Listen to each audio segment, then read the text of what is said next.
Hello दोस्तों, welcome to my YouTube channel Ayush tutorial. कैसे हैं आप लोग सब?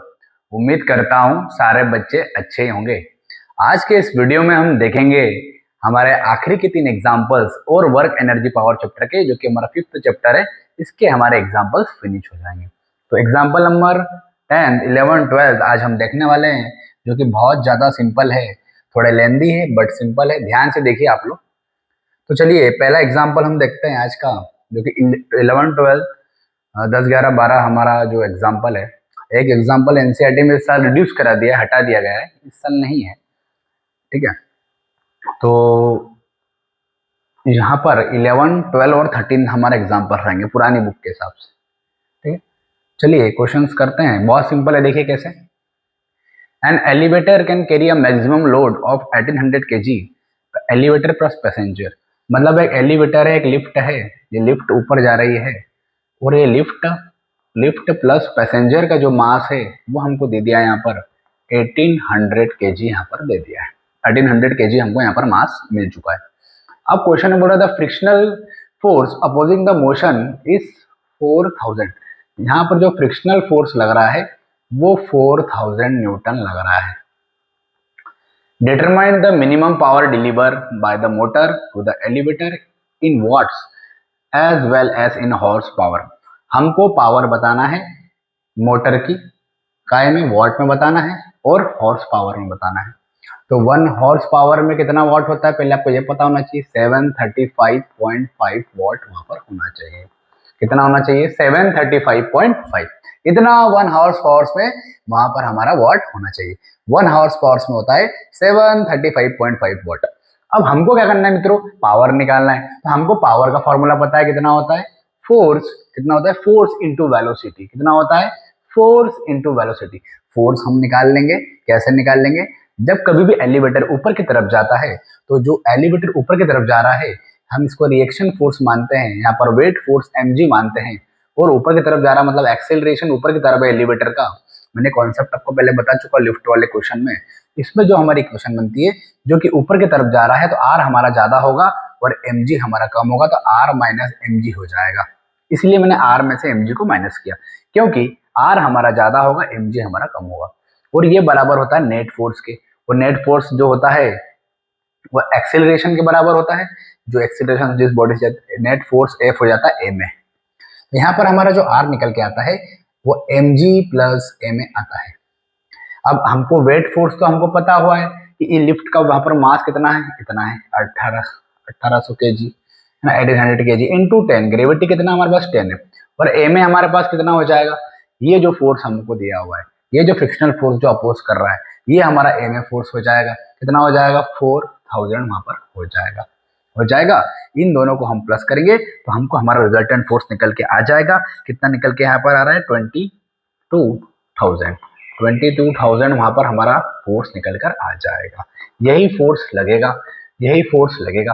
तो कुछ भी नहीं किया है मित्रों, हमने r माइनस एम जी को, r में से mg को माइनस किया, क्योंकि ऊपर की तरफ लिफ्ट जा रही है इस वजह से। यहाँ पर नेट फोर्स आता है, नेट फोर्स का मतलब ma होता है, और हमको फोर्स दिया हुआ है यहाँ पर frictional force opposing net force कितना दिया है? 4000 दिया हुआ है। यहाँ पर हमने 4000 तक दिया, mg उधर जाके प्लस चले गया, m की वैल्यू 1800 है, g की वैल्यू 10 है। यहाँ से हमारा जो आंसर निकल के आया है वो 22,000 निकल गया है। 22,000 न्यूटन वहां पर निकल गया। इसका मतलब ये है कि यहाँ पर इतना जो फोर्स वो लग रहा था। पावर निकालना है कि मोटर को ऊपर वहां पर लिफ्ट को पहुंचाने के लिए कितनी पावर जनरेट करना पड़ेगी, मोटर को कितनी पावर जनरेट करना पड़ेगी। उसका फॉर्मूला हो जाता है फोर्स इंटू वेलोसिटी। कितना होता है? Force into velocity. फोर्स हमने यहाँ पर 22,000 रख दिया। वेलोसिटी कितनी है? इतनी वेलोसिटी से ऊपर जा रहा था, तो 2 से वेलोसिटी 2 हो जाएगी हमारी। पावर हमारा आ जाएगा 44,000। पावर ये तो वाट में, कितना आ जाएगा? वाट में आ जाएगा। ये आ गया वाट में, तो ये पावर हमारा वाट में निकल कर आ गया। बट उसने बोला हॉर्स पावर में भी निकालो। तो देखो 1 हॉर्स पावर में 735 वॉट होते हैं, तो वहां पर हॉर्स पावर्स में निकालने के लिए 40,000 है ना, 44,000 अपॉन 35 से डिवाइड कर देंगे। 735.5 से इसको अगर हम डिवाइड करेंगे तो ये हमारा हॉर्स पावर्स में कन्वर्ट हो जाएगा। ये जो अभी जो वॉट में था वो काय में कन्वर्ट हो जाएगा? हॉर्स पावर्स में। कितना आ जाएगा? 59 हॉर्स पावर वहां पर निकल कर आ जाएगा। मतलब हमारा ये पावर जो निकल के आया वॉट में, तो हमको पता है 1 वॉट में यहाँ पर 1 हॉर्स पावर उसमें कितना होता है 337 और 735। तो 1 वॉट में कितना हो जाएगा, 1 वॉट में हो जाएगा 1 हॉर्स पावर अपॉन 735.5, इसलिए हमने 735 को यहाँ पर डिवाइड कर दिया। 59 हॉर्स पावर वहाँ पर हमारा पावर निकल कर आ जाएगा। तो फिजिक्स में बेटा कोई भी दम नहीं है, बहुत सिंपल चीजें है, बस आपको कॉन्सेप्ट याद रखना है, कौन से क्वेश्चन में क्या करना है, कैसे करना है, लॉजिकल पता होना चाहिए। यहाँ पर पावर निकालना था फोर्स इंटू वेलोसिटी, वेलोसिटी हमको क्वेश्चन में दी हुई थी, फोर्स निकालना था, रिएक्शन फोर्स हमने यहाँ पर आर माइनस एमजी करके एम करके फोर्स निकाल लिया, उसको यहाँ पर पुट कर लिया, पावर आ गया। पावर आने के बाद हमको पता है 735 से डिवाइड करेंगे तो हॉर्स पावर्स में कन्वर्ट हो जाएगा। मतलब एक हॉर्स पावर्स की पावर सबसे ज्यादा होती है, 735 गुना ज्यादा होती है एक सिंगल वॉट से। Is it clear? तो एक एग्जाम्पल हमारा फिनिश हो गया। 2 एग्जाम्पल और बचे हैं, एग्जाम्पल हमारा 11 तो हमारा फिनिश हो गया, अब 12 और 13 बचे हैं हमारे। देखिए वो भी बहुत सिंपल है, ध्यान से देखना कैसे। उसको आप लोग स्क्रीनशॉट लेके नोट डाउन कर ले, ठीक है।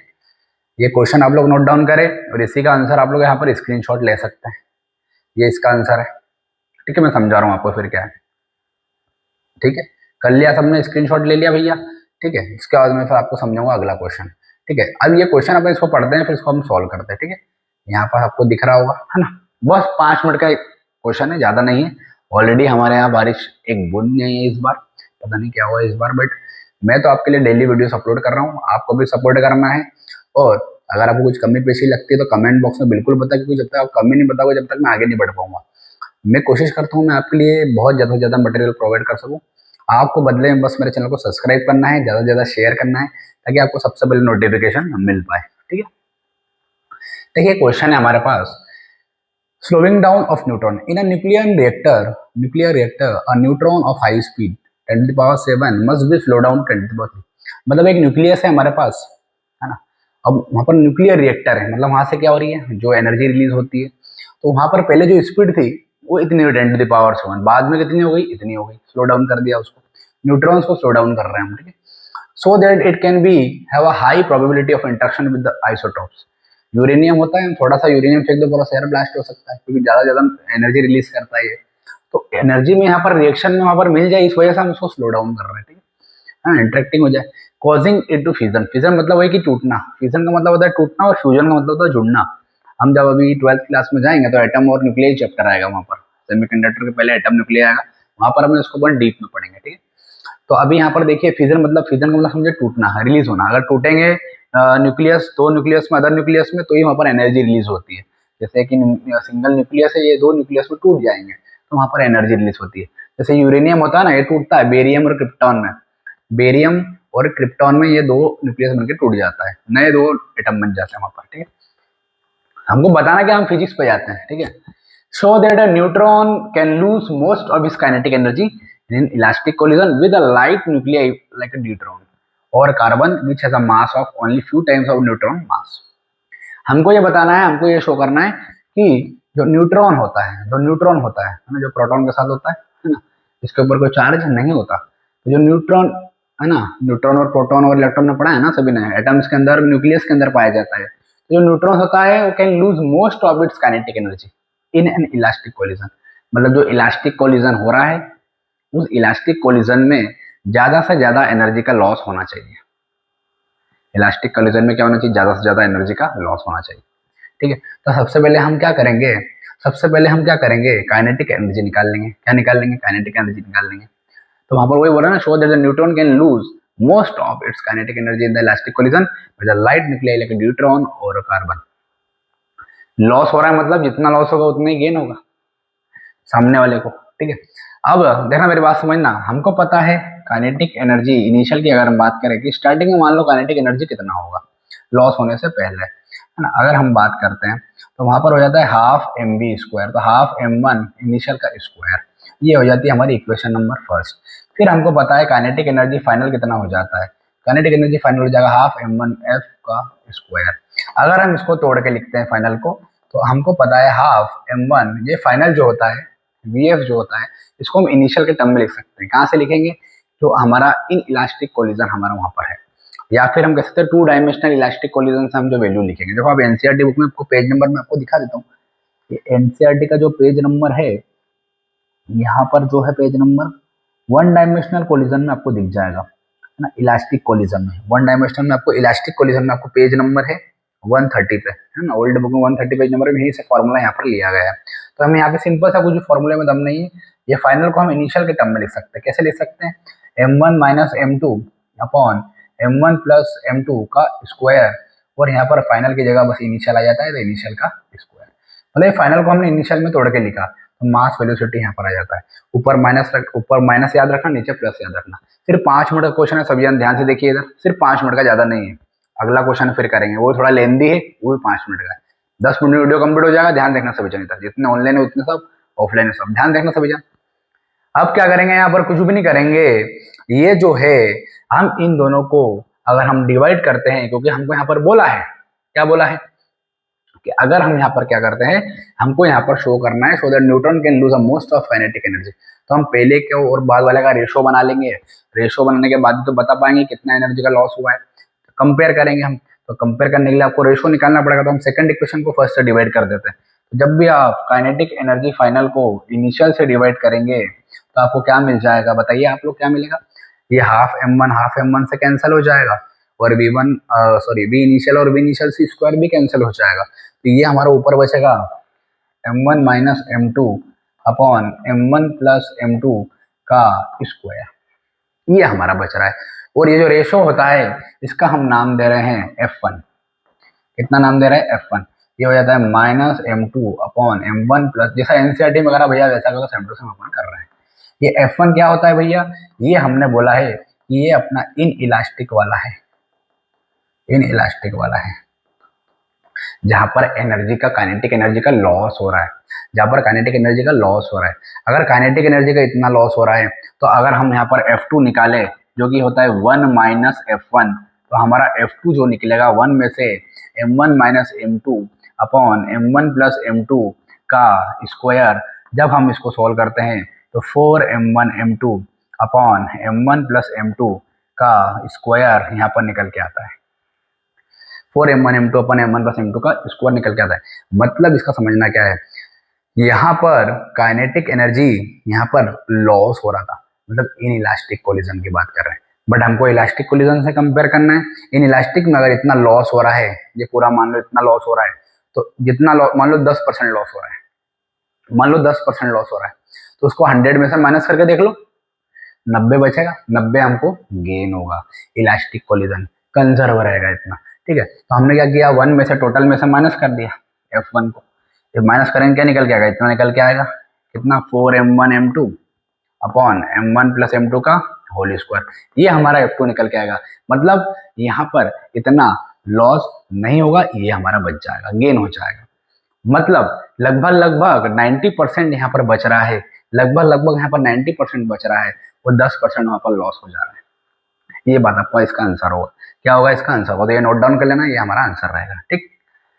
देख सकते हो आप लोग यहाँ पर, ये पूरा एक आपको यहाँ पर करा हुआ है, आप इसको भी नोट डाउन कर सकते हो। देखो यहाँ पर लिखा भी है, लगभग 90% एनर्जी का लॉस हो रहा है, ठीक है, और 10% क्या हो रहा है यहाँ पर गेन देखने को मिलेगा ड्यूट्रॉन के केस में। कहाँ पर, ड्यूट्रॉन केस में।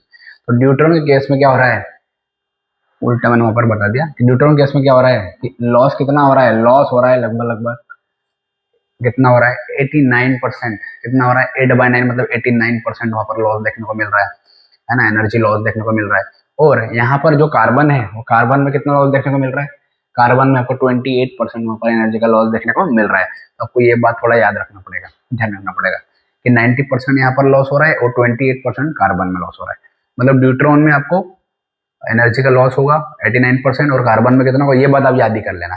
कब, जब M2, जब हम कब लेंगे ना, जब मास M2 है ना हमारा, जब वो 2m हो जाएगा, 2m1, जब हमारा M2 जो हो जाएगा ना 2m1 हो जाएगा, तभी ये चीज पॉसिबल होगी। मतलब जो बाद वाला मास है उसको हम पहले वाले मास का डबल कर देंगे, ठीक।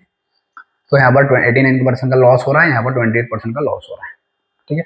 मतलब हमने जो पहले निकाला था वो इलास्टिक कोलिजन से निकाला था, तो जो लॉस हुआ वो 1 में से माइनस कर देंगे, बता देंगे कितना लॉस हो रहा है, करेक्ट, ठीक है। तो निकाल लेना यहाँ पर, ठीक है। मतलब जो हमने पहले वाली कंडीशन में निकाला था ना, वो हमने इलास्टिक कोलिजन से तो यूज करके निकाला था, बोला था इलास्टिक कोलिजन, एनसीईआरटी का पेज नंबर से वहीं से फार्मूला उठाया था, तो इलास्टिक कोलिजन तो आएगा वो, है ना, इलास्टिक कोलिजन तो आएगा। और जो बचा हुआ रहेगा 1 में से माइनस कर देंगे तो वो लॉस हो जाएगा। तो बचा हुआ 90% आ रहा है, मैंने आपको बताया, तो 90% का लॉस हो जाएगा वहां पर।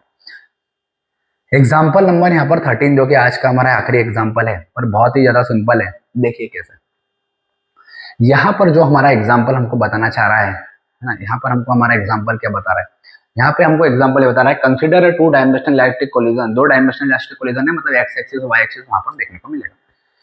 क्या हो रहा है कि एक जो हमारे यहाँ पर बिलियर्ड्स बॉल है वो क्यू में, क्यू मतलब वो स्टिक लेके खड़े रहते हैं ना, अपन ऐसे ऐसे स्टिक लेके खड़े हुए हैं और एक बॉल को हम स्टिक निशाने लेके दूसरी बॉल को मारते हैं।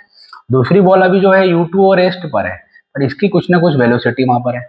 ये बात आपको समझ में आती है, क्योंकि ये बॉल से हम मार रहे हैं ना, ये बॉल से हम मार रहे हैं ना, बाद वाली बॉल जो है हमारी वो तो रेस्ट पर है ना, बाद वाली बॉल हमारी जो रेस्ट पे ना, दोनों फिर टकराने के बाद एक अलग अलग यहाँ पर बॉलें चली जाती है।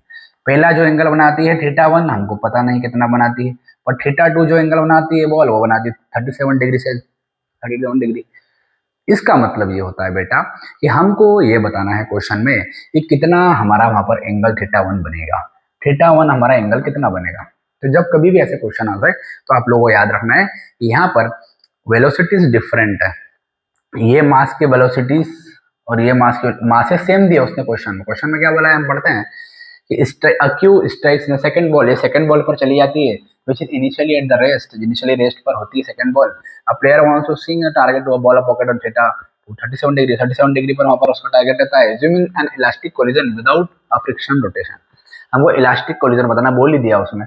इलास्टिक कोलिजन में काइनेटिक एनर्जी कंजर्व होती है और मोमेंटम भी कंजर्व होता है। बस हम यही कॉन्सेप्ट का यूज करेंगे और हमारा आंसर निकल के आ जाएगा। बहुत ही ज्यादा सिंपल है, आप लोग ध्यान से देखना सभी जान। देखिए यहां से मैं करना स्टार्ट कर रहा हूं। इनिशियली हम जानते हैं, वी नो दैट, क्या जानते हैं हम, by law of conservation of kinetic energy, है ना, conservation of energy, conservation of, सिर्फ 5 मिनट का ध्यान देके सभी जन, जितने ऑनलाइन ऑफलाइन सिर्फ ध्यान दे।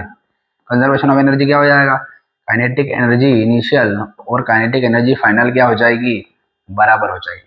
मतलब half m1 u1 square plus half m2 u2 square equal to half m1 v1 square plus half m2 v2 square, इसके बराबर हो जाएगा। Half m1 u1 square plus half m2 u2 square equal to half m1 v1 square plus half m2 v2 square, इसके बराबर हो जाएगा। अब यहाँ पर देखो इनिशियली यहाँ पर U2 0 है, तो U2 0 है तो ये पूरा क्या हो जाएगा, 0 बन जाएगा। हमारे पास बचेगा सिर्फ half m1 u1 square equal to half m दोनों में से कॉमन निकाला, क्योंकि दोनों मासेस क्या है, सेम है। दो m1 m2 equal to m, masses दो है, इसका मास और इसका मास बराबर है, m1 बराबर m2 बराबर m, ये बात हमको पता है। मतलब मासेस सब बराबर है, मतलब ये m1 भी m है और ये m1 भी m है और ये m2 भी m है, ठीक है, तो बराबर है आपस में। हाफ है हमने कॉमन निकाला तो v स्क्वायर v2 स्क्वायर बच गया, यहाँ पर हाफ m से हाफ m कैंसिल हो गया, u1 square v1 square plus v2 square, ये इक्वेशन नंबर फर्स्ट हो गई हमारी। इसका यूज होगा, अभी इसका क्या होगा, यूज होगा। बहुत ही ज्यादा सिंपल है, देखिए 2 मिनट का और बचा, ध्यान से देखिए। तो हमने कंजर्वेशन ऑफ काइनेटिक एनर्जी तो लगा दिया, अब कंजर्वेशन ऑफ मोमेंटम हम लगाते हैं। देखिए ध्यान से क्या लगाएंगे, conservation of momentum. Conservation of momentum हम यहाँ पे लगाएंगे और हमको हमारा आंसर मिल जाएगा। हमको क्या चाहिए, हमको चाहिए यहाँ पर एंगल θ1। देखिए अब हमने कंजर्वेशन ऑफ मोमेंटम लगाया, क्या लगाया, कंजर्वेशन ऑफ मोमेंटम। तो by conservation of momentum m1 u1 plus m2 u2 equal to m1 v1 plus m2 v2। अब जैसा कि आप सभी को पता है कि मासेस सेम है तो मासेस को हम सेम लिख देंगे, तो ये m1 m2 ये सब कॉमन निकाल के कैंसिल हो जाएगा। जैसे यहाँ से m कॉमन निकल जाएगा, u1 plus u2 equal to v1 plus v2, यहाँ से भी m कॉमन निकल जाएगा, m से m कैंसिल, और u2 तो हमारा कितना है, 0 है, u2 0 हो जाएगा, तो u1 की वैल्यू हो जाएगी v1 प्लस v2, कितनी हो जाएगी, v1 प्लस। तो हमने जैसे ही देखा कि इलास्टिक कोलिजन का क्वेश्चन है, हमने law of conservation of energy लगा दिया, law of conservation of energy से हमने इक्वेशन बना दी, law of conservation of momentum से हमने ये इक्वेशन बना दी। अब इसी का स्क्वायरिंग करके हम एंगल निकालेंगे, देखिए कैसा निकालते हैं। इसका हमने स्क्वायरिंग बोथ साइड किया, स्क्वायरिंग बोथ साइड, तो u1 square equal to v1 plus v2 का होल स्क्वायर। u1 स्क्वायर ऐसा यहाँ पर हम लिखेंगे, u1 स्क्वायर ऐसा कैसा हम यहाँ पर लिखेंगे, v1 square a plus B का होल स्क्वायर क्या होता है, a square plus B square plus 2ab तो A square plus B square plus 2ab। Easy clear each and everyone. हमने देखा कि v1 प्लस v2 स्क्वायर को हम लिखते हैं v1 square plus v2 square को हम लिखते हैं u1 स्क्वायर। तो फ्रॉम इक्वेशन नंबर फर्स्ट, कहां से, फ्रॉम इक्वेशन नंबर 1 हम इसको भी u1 स्क्वायर लिख देंगे। क्या लिख देंगे, u1 स्क्वायर लिख देंगे। 2v1 v2, u1 स्क्वायर इधर आके u1 square minus u1 square हो जाएगा, 0 हो जाएगा, 2v1 v2। हम लोग समझ में ये बात की नहीं है। अब हम क्या करेंगे, डॉट हटता है तो कॉस थीटा लगता है, और थीटा यहाँ पर दो बन रहे, थीटा 1 और थीटा 2, हम उसको लिख देंगे। तो यहाँ पर 0 equal to 2v1 v2 cos theta 1 plus theta 2। हमारे पास थीटा 2 कितना है, हमारे पास थीटा 2 37 डिग्री है, तो कॉस थीटा 1 तो हमको निकालना है, ये हो गया 37 डिग्री। फिर ये 2v1 v2 नीचे आके 0 हो जाएंगे, इनटू में नीचे आके डिवाइड हो जाएंगे, तो ये हमारी इक्वेशन बन जाएगी। अब cos 0 किस पर 0 होता है, cos 90 पर 0 होता है, तो थीटा 90 पर cos 0 होता है, तो यहाँ पर हम लिख लेंगे, 0 को cos 90, क्या लिखेंगे, cos 90, और cos theta plus 37 degree, cos से cos कैंसिल हो जाएगा, 90 डिग्री इक्वल टू होगा थीटा प्लस 37। थीटा हमको निकालना है जो कि थीटा 1 है, 37 डिग्री इधर आके माइनस में हो जाएगा, तो थीटा 1 हो जाएगा 90 डिग्री माइनस 37 डिग्री, जो कि थीटा 1 हमारा निकल के आएगा 53। कितना निकल के आएगा, 53 वहां पर निकल के आएगा। तो कितना सिंपल क्वेश्चन है, देखिए बड़ा है पर सिंपल है। हमने law of conservation of momentum लगाया, यहाँ पर एक क्वेश्चन बने, law of conservation of energy लगाई, एक क्वेश्चन बने। हमने इसको स्क्वायरिंग बोथ साइड किया, जैसे स्क्वायरिंग बोथ साइड किया, ये इसकी वैल्यू हम पहले निकाल चुके थे u1 स्क्वायर, यहाँ पर हमने पुट किया u1 स्क्वायर से u1 स्क्वायर कैंसिल हो गया, 0 होगा, cos 0 होता है 90 पर, 0 होता है cos 90 पर, cos 90 रखा यहाँ पर, 2v1 v2 यहाँ पर इनटू में नीचे के डिवाइड में आ जाएंगे, तो ये भी 0 बन जाएंगे, ये भी 0 बन जाएंगे।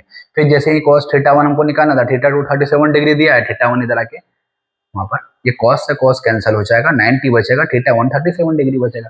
अब ये प्लस में 37 डिग्री इधर आके माइनस में हो जाएगा, यहाँ पर हमको हमारा आंसर मिल जाएगा। तो कितना सिंपल क्वेश्चन है, बहुत ज्यादा सिंपल क्वेश्चन है। आपको एक रिक्वेस्ट है कि इसी तरीके के इंपॉर्टेंट वीडियोस आपको मिलते रहेंगे, बस मेरे चैनल को सब्सक्राइब करो, ज़्यादा से ज़्यादा शेयर करें। मैं कोशिश करता हूँ कम से समय में आपको वीडियोस बनाकर आपकी तक पहुँचा दूँ। बस आपको हमको सपोर्ट करना है, क्योंकि आपके सपोर्ट के बिना हम कुछ भी नहीं है। जब तक हमको पता नहीं चलेगा कैसे वहाँ पर ऑनलाइन क्लासेस चल रही है, क्या सुधार करना है, तो कैसे काम चलेगा। कोशिश करता हूँ, इतनी गर्मी में मैं आपके लिए बना रहा हूँ। बस एक रिक्वेस्ट है कि चैनल को सब्सक्राइब करें, ज़्यादा से ज़्यादा शेयर करें, ताकि आपको भी फायदा, आपको नोटिफिकेशन सबसे पहले मिल जाएगा। चलो हम मिलेंगे हमारे अगले वीडियोस में। कोई भी एग्जाम्पल आपको इतने कराता नहीं है, एक साथ मैं आपको करवाता हूँ, तो उसका आपको फायदा मिलता ही होगा, जरूर मिलता होगा। अब मैं कल से एक्सरसाइज का क्वेश्चन स्टार्ट करने वाला हूँ, वर्क एनर्जी पावर चैप्टर का। ये चैप्टर हमारा पूरी तरीके से कंप्लीट हो जाएगा, फिर हम हमारा 6वां चैप्टर स्टार्ट करेंगे क्लास 11 फिजिक्स का।